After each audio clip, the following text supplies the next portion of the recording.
Assalamualaikum warahmatullahi wabarakatuh. Salam sejahtera bagi kita semua. Pada kesempatan kali ini, izinkan saya mempresentasikan hasil resum jurnal internasional untuk pemenuhan tugas Diklat PMG Ahli tahun 2021. Jurnal yang saya gunakan yaitu dengan judul The Impacts of Automation on Present Weather Type Observing Capabilities Across the Conterminous United States.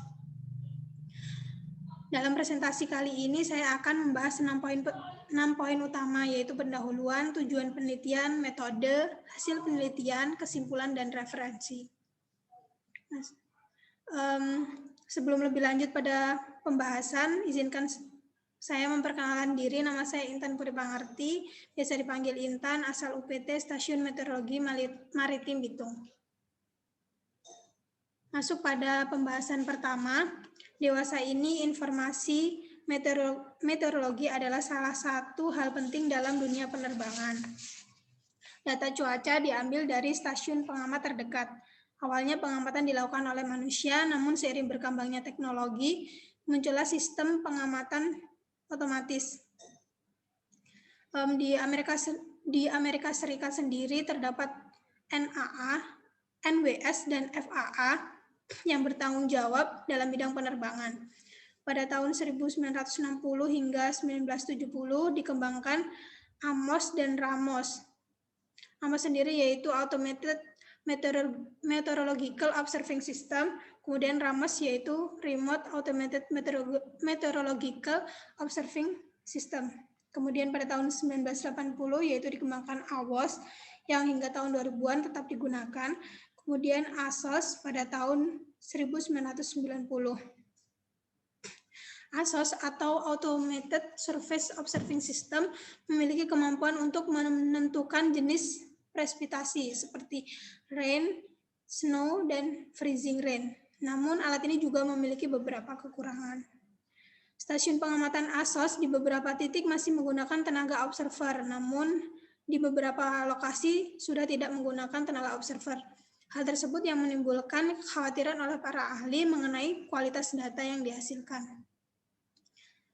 Tujuan penelitian pada jurnal ini yaitu untuk mengetahui dampak otomatisasi pada pengamatan cuaca khususnya dalam dunia penerbangan di Amerika Serikat, sehingga kedepannya dapat dipetakan mana stasiun ASOS yang memerlukan tenaga observer dan mana yang tidak memerlukan.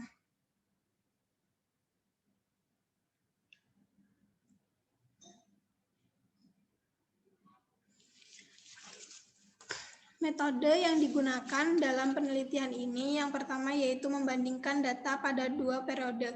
Periode pertama yaitu tahun 1979 hingga 1988, kemudian periode kedua yaitu tahun 2005 hingga tahun 2014. Metode kedua yaitu dengan memfilter data dengan algoritma sesuai dengan tabel 1. Kemudian menganalisa data dan memplot data pada peta.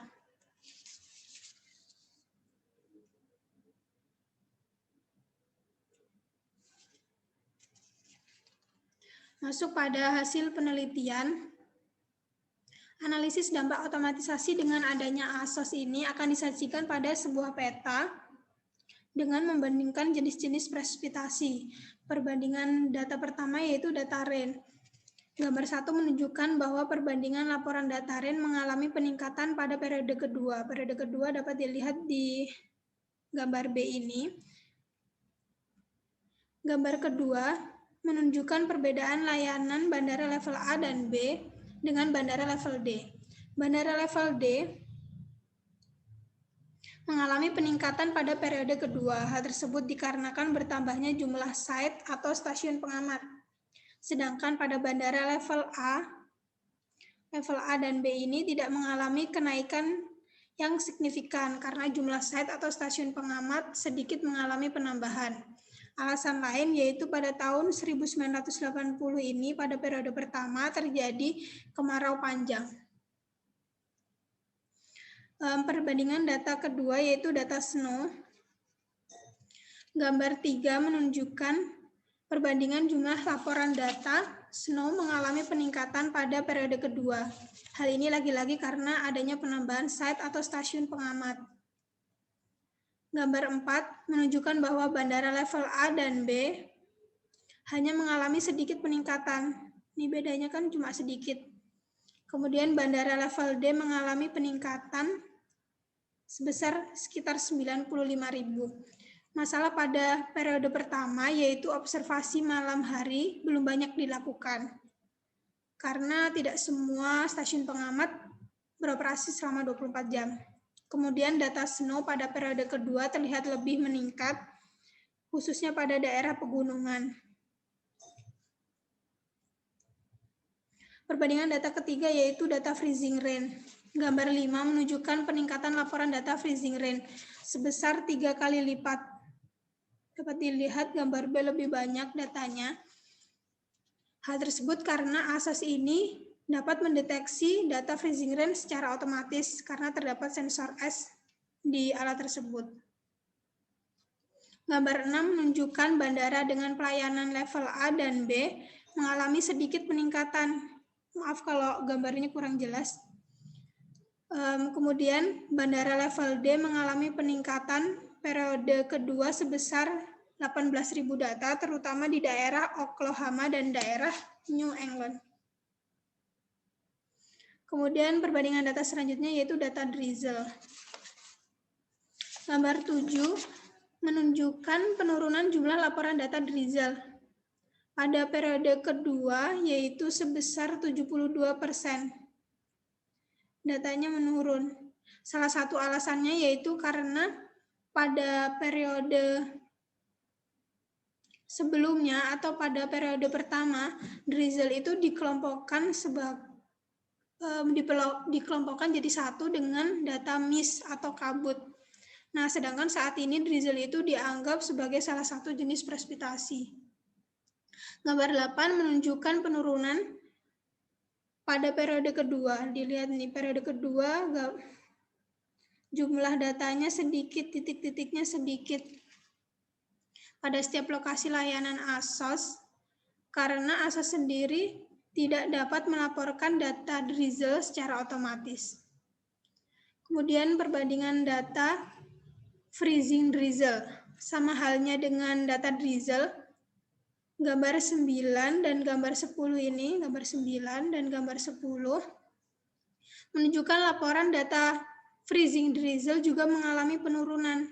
Hal tersebut dikarenakan ASOS tidak dapat melaporkan data freezing drizzle secara otomatis. Kemudian yang terakhir yaitu perbandingan ice pellets. Gambar 11 menunjukkan penurunan jumlah data pada periode kedua. Hal tersebut dikarenakan lagi-lagi karena ketidakmampuan alat ini yaitu ASOS mendeteksi ice pellets. Gambar 12 menunjukkan bandara level A dan B tidak mengalami peningkatan jumlah data. Kemudian kenaikan hanya terjadi khususnya di daerah Midwest dan pesisir Atlantik. Pada bandara level D, hampir tidak ada laporan datanya. Ini yang di gambar 12D ini kosong karena di sini itu alatnya sudah tidak bisa mendeteksi ice pellets dan juga adanya pengurangan observer di sana. Yang terakhir kesimpulan dari jurnal ini yaitu dampak otomatisasi dengan adanya Automated Surface Observing System atau ASOS yaitu sebagai berikut, menimbulkan dampak positif dan negatif. Dampak positifnya yaitu peningkatan jumlah stasiun atau site pengamat, peningkatan jumlah laporan hujan khususnya pada jam-jam malam. Data rain dan snow tidak mengalami perubahan secara signifikan, tapi malah ada peningkatan di beberapa lokasi. Kemudian pengamatan freezing rain mengalami peningkatan juga.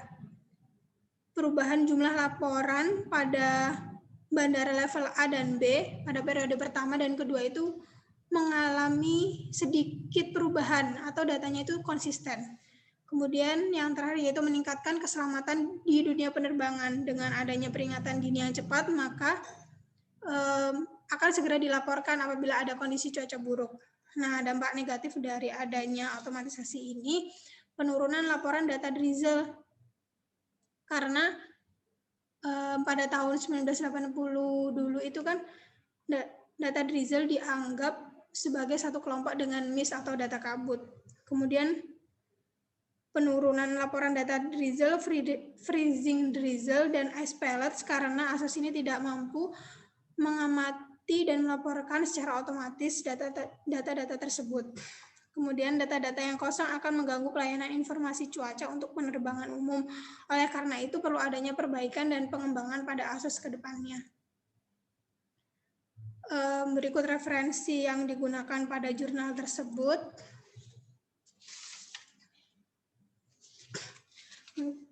Mungkin cukup sekian presentasi dari saya.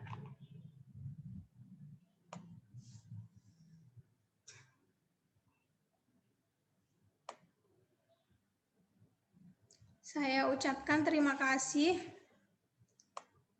pada rekan-rekan yang sudah memperhatikan. Mungkin selanjutnya kepada teman-teman yang hendak bertanya, saya persilakan atau memberi saran.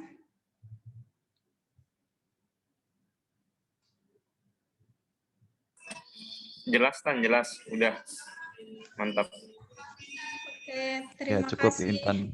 Kalau tidak ada pertanyaan maupun saran, sebelum mengakhiri presentasi saya memohon maaf apabila ada kekurangan. Sekian dari saya. Akhirul kalam. Wassalamualaikum warahmatullahi wabarakatuh. Waalaikumsalam warahmatullahi wabarakatuh.